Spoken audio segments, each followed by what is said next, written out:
नमस्कार, विशेषमध्ये आपल्या सगळ्यांचं स्वागत। मी प्रसाद काथे। धनंजय मुंडे यांच्या अडचणी वाढतायत।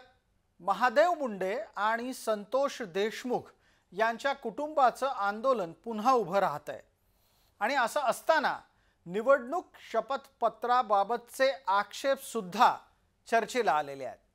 धनंजय मुंडे यांच्याबद्दल सगळ्या बाजूनच सध्या काहूर माजलेला आहे।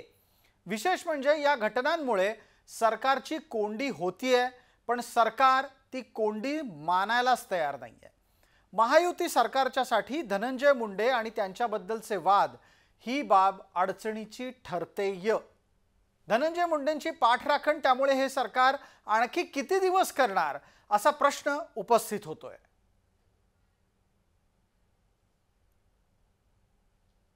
संतोष देशमुख यांच्या मृत्यूला लवकरच 90 दिवस पूर्ण होतील।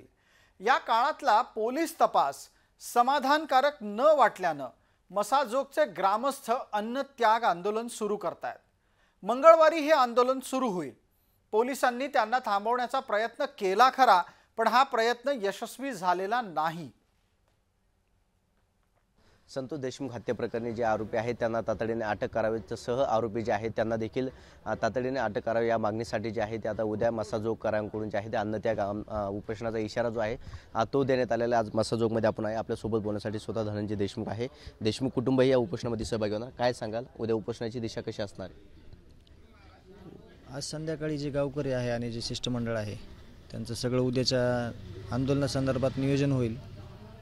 त्याआधी SP साहेब आणि पांडकर साहेब यांनी केज हे आपल्या बीड SP ऑफिसला एक शिष्टमंडळाने गावकरी यांना बोलवलं आहे।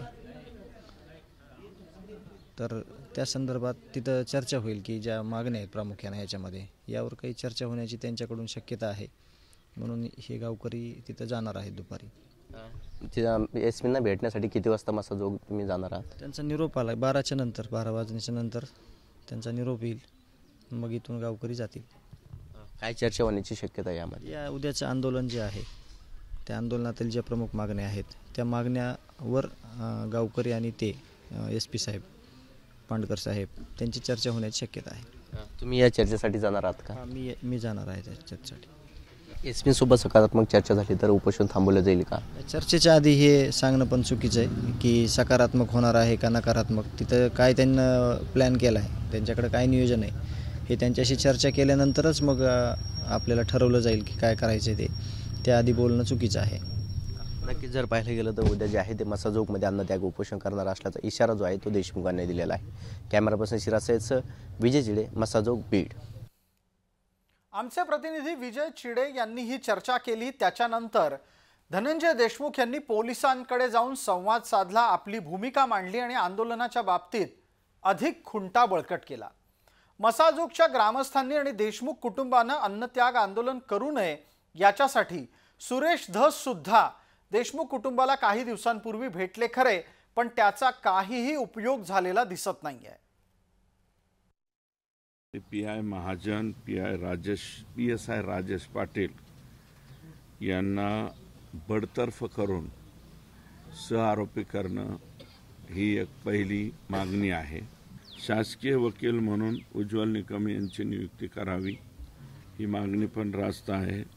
इथं जे आहे हे कृष्णा आंधळे अटक होणं गरजेचं आहे।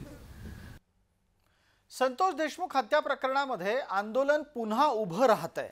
विशेष म्हणजे यातल्या काही मागण्या अत्यंत गांभीर्याने घेणं गरजेचं आहे। त्यामध्ये कृष्णा आंधळे अद्याप फरार काय, उज्ज्वल निकम यांच्या नियुक्तीची घोषणा अद्याप का नाही, रमेश घुले, दत्ता बिक्कड, दिलीप गीते, गोरख फड अद्याप सहआरोपी का झालेले नाहीयेत, आरोपींना फरार करण्यात सहकार्य करणारा नितीन बिक्कड अजूनही आरोपी का झालेला नाहीये, वाल्मिक कराडला तुरुंगामध्ये सवलती कशा मिळतायत, पंकज कुमावत यांची अतिरिक्त पोलीस अधीक्षक या पदावर नियुक्ती झालेली नाही, ती नियुक्ती करावी, आरोपींचे 2 महिन्यापूर्वीचे फोन रेकॉर्ड त्यांनी कोणाला फोन केला ते तपासण्यासाठी शोधून काढावेत, पोलीस अधिकारी महाजन आणि पाटील यांच्यावर कारवाई करावी,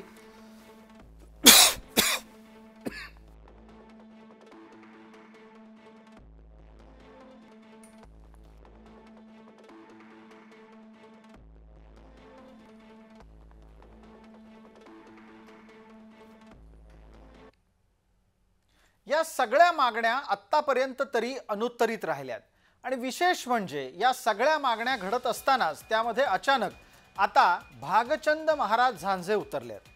भागचंद्र महाराज झांजे स्वतःला वारकरी संप्रदायाचे प्रतिनिधी सांगतायत। देशमुख कुटुंबाच्या आंदोलनाला ते समर्थन करायला पोहोचले।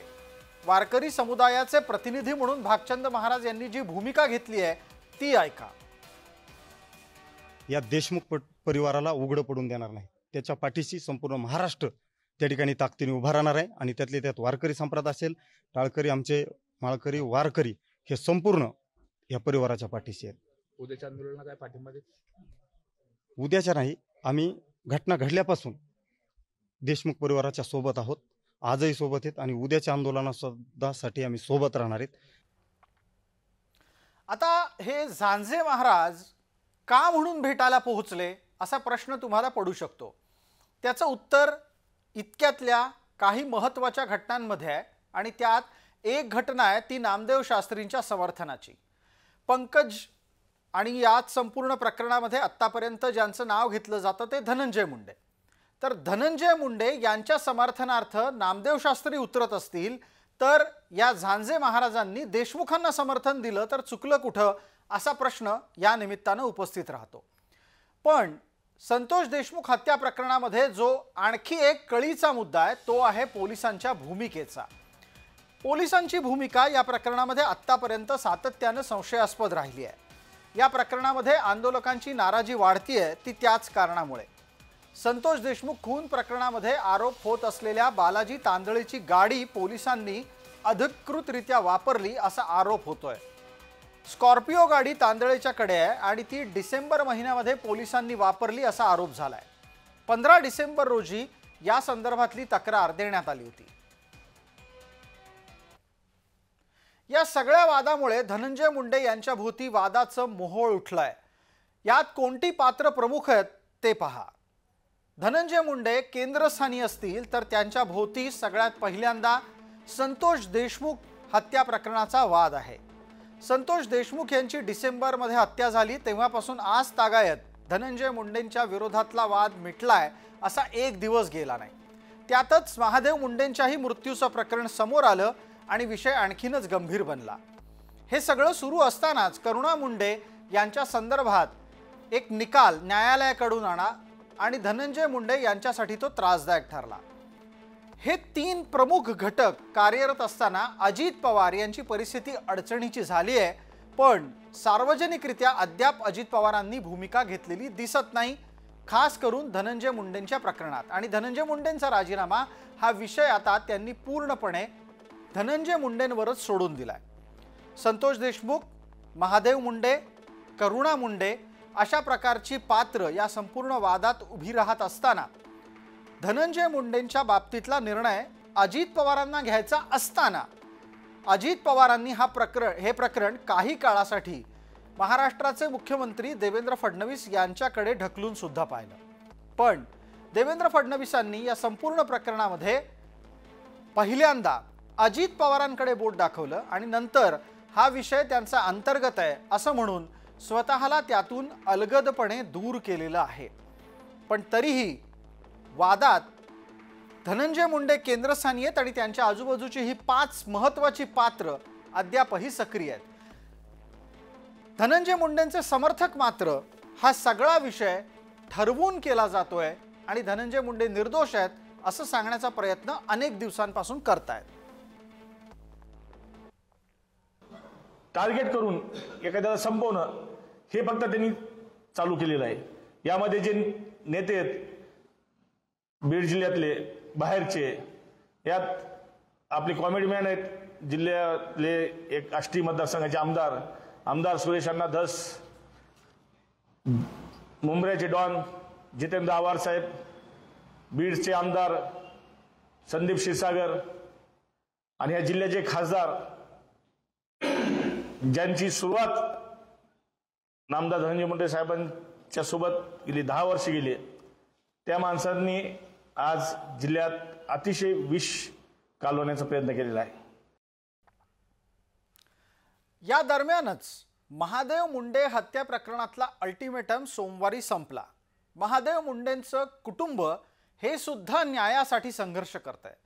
देशमुख कुटुंबियांच्या प्रमाणे महादेव मुंडे यांच्या विधवा पत्नीनं सुद्धा अन्नत्याग आंदोलन करण्याची भूमिका ठामपणे घेतली आहे। ज्ञानेश्वरी मुंडे या सुद्धा उपोषणावर ठाम आहेत।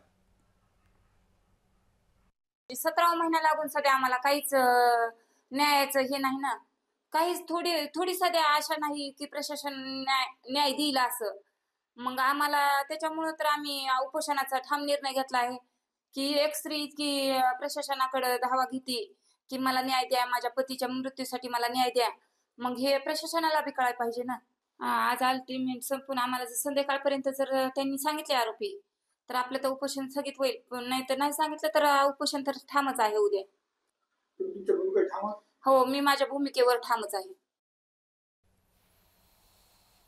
हे सगळं कमी की काय, धनंजय मुंडे यांनी निवडणूक शपथपत्रात खोटी माहिती सादर केली अशी तक्रार यापूर्वीच झाली होती आणि मुख्य म्हणजे ती आता सुनावणीसाठी आली आहे।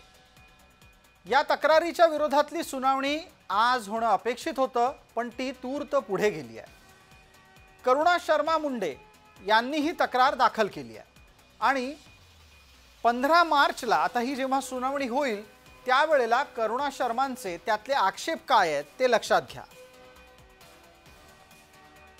करुणा शर्मा असं म्हणतायत की विधानसभा निवडणुकीमध्ये मुंडेंनी शपथपत्रात खोटी माहिती दिलेली आहे। परळीतील फौजदारी न्यायालयात त्याविरोधात ऑनलाईन तक्रारही दाखल आहे। न्यायालयाकडून या प्रकरणी धनंजय मुंडेंना नोटीस आली आहे। 2024 मध्ये निवडणूक शपथपत्रात राजश्री मुंडे 3 मुली आणि करुणा मुंडेंच्या 2 मुलांचा उल्लेख आहे, पण करुणा मुंडेंच्या नावावरील मिळकतीच्या बाबतीत कसलाही उल्लेख नाही।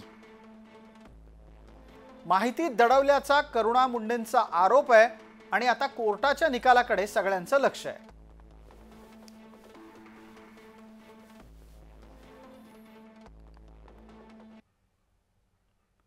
असं म्हणतात की संकट कधी एकटी येत नाहीत, कारण ती घाबरट असतात।